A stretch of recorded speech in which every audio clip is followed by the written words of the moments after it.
You know, in the world of college sports, some rivalries are just different. They're built on pure history, on a deep-seated dominance. But every once in a while, that dominance gets absolutely shattered. And that's what we're breaking down today, a true shockwave.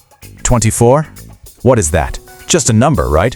Well, in the bitter rivalry between NC State and North Carolina, this number, it's way more than just a margin of victory.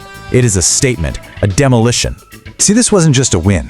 We're talking about the Wolfpack's biggest beatdown of the Tar Heels since 1962. To put that in perspective, that was Dean Smith's very first season as head coach. This was a complete rewriting of the history books, at least for this generation.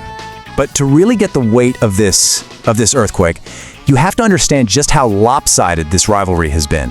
For decades, it's been anything but a fair fight.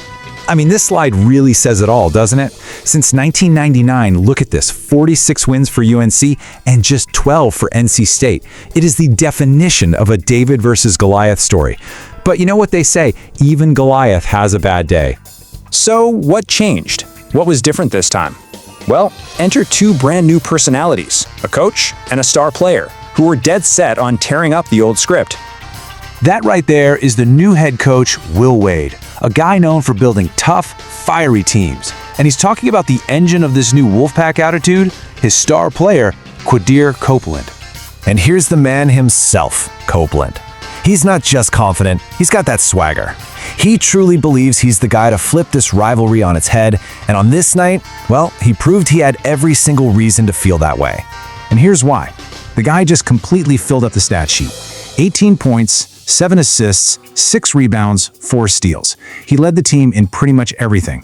He didn't just talk the talk, he walked the walk all over that court. So how did this actually happen? How did the perennial underdog pull off a beatdown of this magnitude? Let's get into the nuts and bolts of it. Okay, let's be real. UNC was playing with one hand tied behind its back. They were missing their two best players, Caleb Wilson and Henri Veesaar.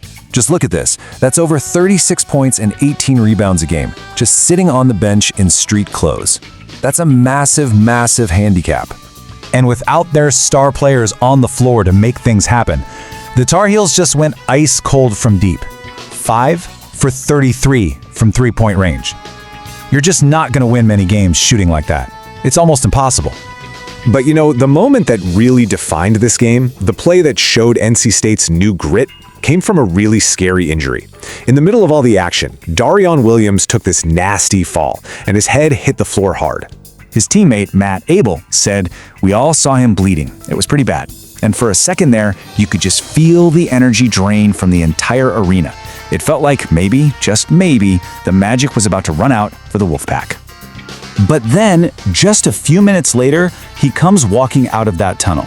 He's got stitches, he's wearing a new jersey because his other one was covered in blood, and he didn't just come back to play, he came back and dropped 13 points. That is toughness personified.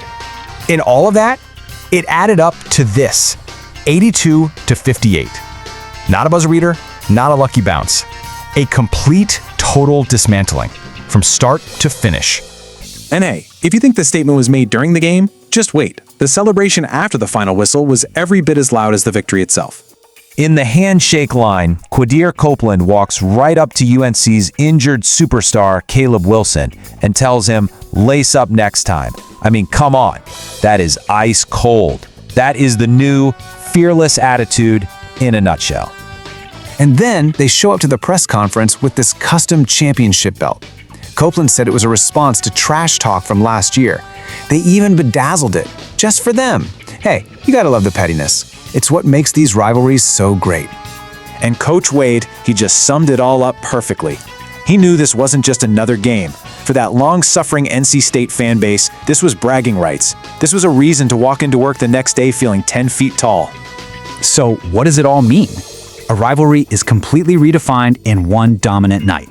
But the story doesn't quite end there, because there's a pretty big catch.